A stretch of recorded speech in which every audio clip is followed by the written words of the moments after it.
The 2024 presidential election is going to be heated, with national security and foreign policy taking center stage in unprecedented ways, given that Joe Biden and Donald Trump both have actual presidential track records on managing or mismanaging America's position in the world, including U.S. entanglements in Mideast wars, containment of Russia, North Korea, and Iran, and a great power competition with Communist Party-ruled China, a country whose rapidly expanding nuclear arsenal is reshaping the global strategic landscape.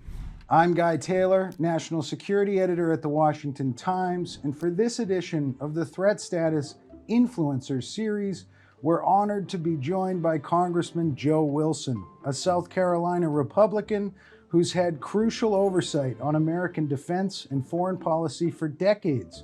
He's a retired Army colonel. He's a senior member of both the House Foreign Affairs and Armed Services Committees. He's directly involved in U.S. military readiness and strategic forces. And as chairman of the U.S. Helsinki Commission, he has consequential influence over U.S. alliances around the world. Congressman, thank you so much for joining us for this. What is the biggest national security threat facing the United States in 2024? God, there's just no question. It's domestic, and that is 2.5 years ago, I visited the border, and I was horrified when I was there at Del Rio, and I was there visiting National Guard troops from South Carolina.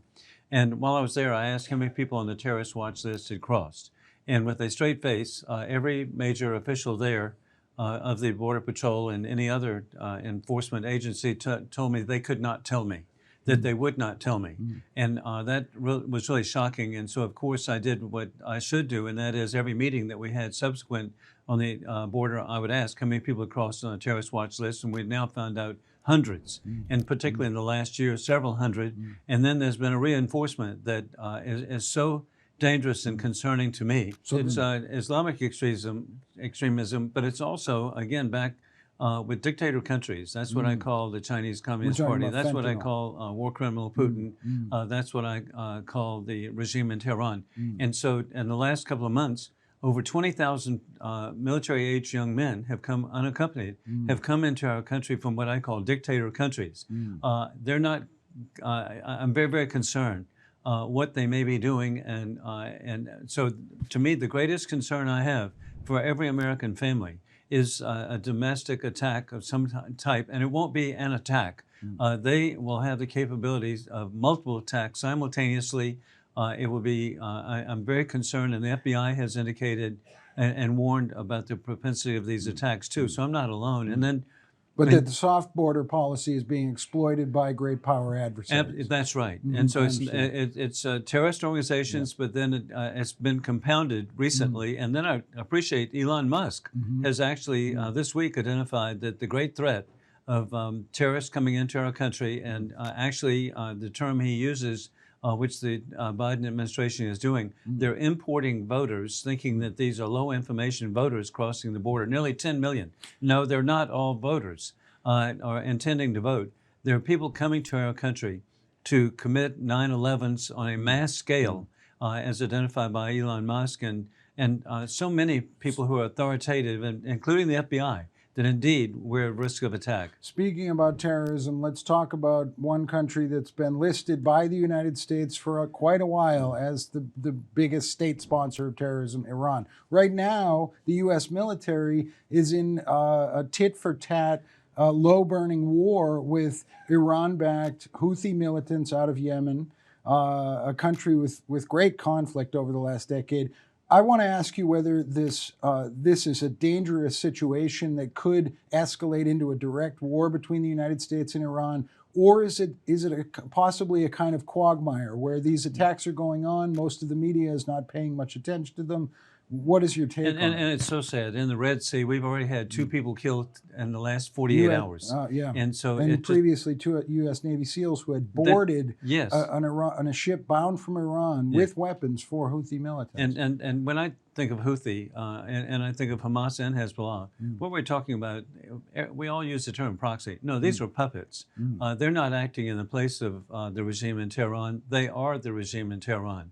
And the attacks at the Red Sea are clearly an indication of trying to disrupt world trade and try to have a gruesome impact, and they are. And whether it's a quagmire, it shouldn't be. The weakness of Joe Biden is right there. What should have happened is immediately it should have been announced that wherever there was a rocket attack, using trajectory and using the capabilities we have today, that it should be known to people in the region that wherever there's a missile launch, that area will be obliterated within 5 minutes.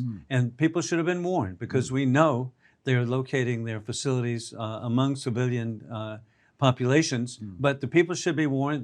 They notice when they see a rocket being set up, and they would know to leave. Speaking of these rockets, there's some intelligence floating around that the anti-ship ballistic missile technology used by the Houthis is actually Chinese technology. Does that say something about China's new role in the Middle East, and how do you view that? And you're ahead of the curve. It does. Let's connect the dots. The dots are very clear. And that is the technology being used is Chinese. The equipment being used clearly is from the regime in Tehran. Hey, nomads in the desert do not have underwater anti-ship UAV capability, okay? And so we should know these are very technologically proficient enemies of America, of the world.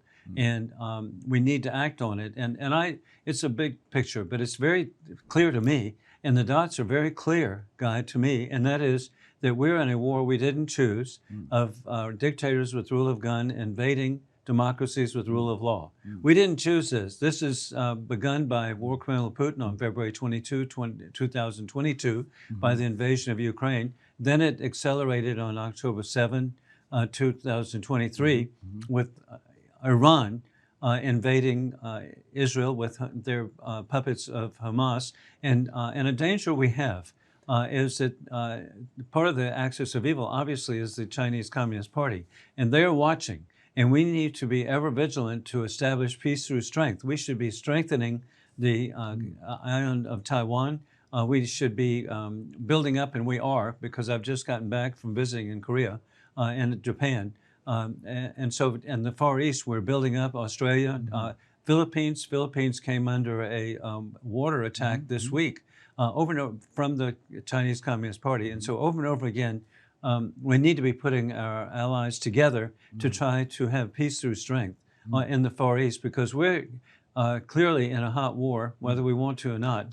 In the Middle East, we are clearly in Europe, and never imagined occurred to me we would have another land war. I'm really grateful. I've been an associate member of the NATO Parliamentary Assembly, and as you mentioned, chairman of the Helsinki Commission, and I've been to so many foreign conferences, whether in Copenhagen, Denmark, and to be you've been around. Well, and in the last couple of months, and to be in Munich, to be in Nuremberg, to be in Vienna, to be in London. I want to give credit to the people of Europe. They now see that they are at risk.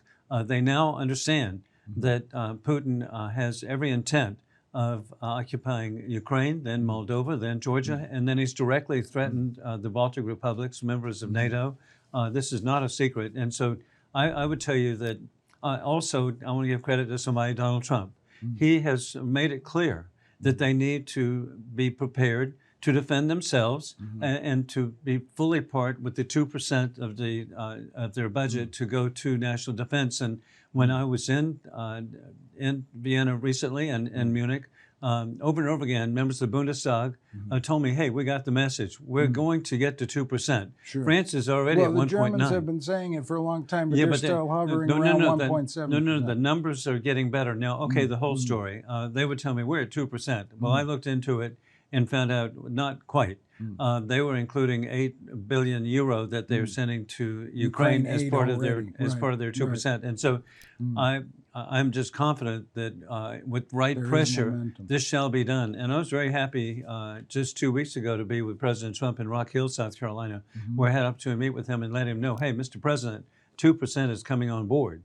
And people are not mad at President Trump. They're saying, okay, you've brought it to our attention, maybe exposed it, but brought it to our attention that we need to be defending ourselves. And so and this is my view about Donald Trump. It does get politicized when Trump comments on this, but let's actually talk about the politics right here in this building, Yeah. right across the street from the Capitol Dome, Yeah. about the GOP divide on whether or not to pass increased military aid for Ukraine while President Biden is still in office. Why is there a divide on that? And what do you have to say from about my it? perspective, there should not be a divide, and whatever the divide is, we have a 2-vote majority. Okay, so whatever the divide is, it's a very tiny percent.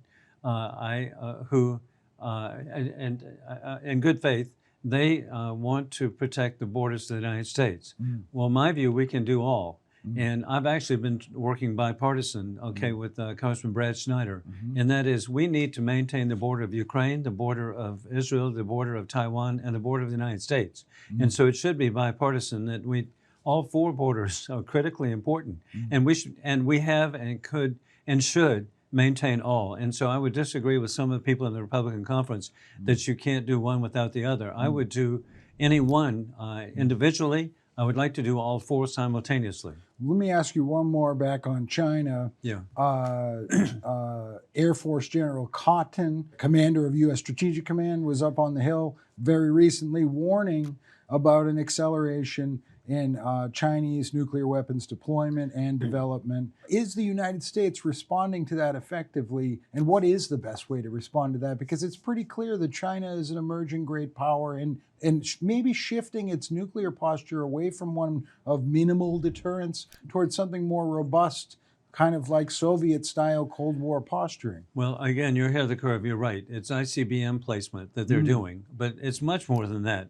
They are conducting the largest military buildup in peacetime in world history, and they're keep increasing their capabilities. But the good news is, I was just in Seoul again to see our Korean allies who have always done their part to promote peace through strength, but also, remarkably enough, they're working closely now, and it's been tough, with Japan. And Japan is getting ready to double their defense capabilities, and that's going to be very, very important. And then, as I mentioned, we've got so many other allies in the region, to the Philippines, Australia. Australia has always been one of America's most loyal allies. You think it's politically palatable in Japan for Japan to move towards? It is now. It is now, and that's a good question because of the reluctance and the pacifism because of activities in the 1930s and 40s. And so with that, no, Japan's going to be a very important part of the deterrence toward to the Chinese Communist Party. And then I've also had the opportunity to visit in Vietnam. Who would ever imagine to see the love and affection of the people of Vietnam for the United States, the respect for the professionalism of the American military. They respect the American military. They don't want to be absorbed by China. So Vietnam is going to be a very important part of the, again, building up a deterrence to any efforts by the Chinese Communist Party to conduct invasions anywhere in the region. All right, let's shift gears. I want to ask you about U.S. military readiness and military recruitment right now. The Pentagon has had a little bit of trouble in the wake of Iraq and Afghanistan, I think, in meeting recruitment numbers. Where are we at right now? I know there are indications, and there are Pentagon officials now that are testifying and saying, well, the recruitment numbers are coming up in some areas. But is enough being done? How do you address that issue? And how do we keep it going that there's an all-volunteer force and the numbers come back up? Well, to me, military service is uplifting. Okay, personally, I served 31 years, and it was so meaningful to me, my service. And then my oldest son served for a year field artillery in Iraq. My second son's a doctor in the Navy today and served in Baghdad. My third son served on the southern border and also served in Egypt as a signal officer. And my youngest was an engineer for a year in Afghanistan. Military service has been uplifting, and we just got to get that message out. And then I'm really grateful that I represent Fort Jackson, the initial infantry training facilities. And when I see the young people coming in, going to serve, it's so inspiring to me because to me, military service, and we just have to get the message out. Another thing that Is there enough appropriation in this 2024 NDAA that President Biden just signed? Is there enough there to address the recruiting shortfall? I don't want to. We could always spend more money. I want to be smart about it. Okay, and in particular, I want to promote junior ROTC programs, where in high schools, young people can see the benefits of military service and learn the benefits of military service and meet service members. And instead of, quote, spending more money, I would prefer that we have JRTC, ROTC, that we truly focus on how positive the American military service can be. Hey, I'm so grateful. My number 2 son was a Navy doctor in Naples, Italy. Let me tell you this good news. I've got 3 grandchildren who speak perfect Italian. And so when I think of military service, it's opportunity, and we just need to get that message out. Last question. Are you optimistic? There's a mood among people on the left in this country of unease going into the 2024 election. People on the right, it's a little bit of a different attitude. There's quite a bit of momentum following former President Trump's victories in the Super Tuesday, Supreme Court ruling. Are you optimistic going into the new year, regardless of the election year, for the future of the United States? I am optimistic for the future of the United States. And then I really like to make it personal. In South Carolina, in the Republican primary, we had 755,000 people vote in the Republican primary. In the Democrat primary, they had 132,000. And so the differential of our state is indicative of the level of anticipation and participation. And then I'm a convert. With Mr. Trump, he was my 5th choice 8 years ago. Today, after the raid on Mar-a-Lago, which I thought was a threat to democracy, I endorsed him right away. And so I am a strong supporter of Donald Trump based on his policies. He will build peace through strength. He will build the economy. He will create jobs. By reducing taxes, regulations, by looking at his record over and over again, he actually achieved more. And then I was really grateful to lead the delegation for the opening of the U.S. Embassy in Jerusalem. And he was warned that if you do this, it'll destabilize the Middle East. Well, it was the exact opposite. It created the Abraham Accords. And it was so inspiring to me to see promises made, promises kept. Congressman Joe Wilson, thank you so much. So informative, so interesting. Thank you so much for joining us for the Threat Status Special Influencers series. We appreciate it very much. And I appreciate you and the Washington Times. Thank you.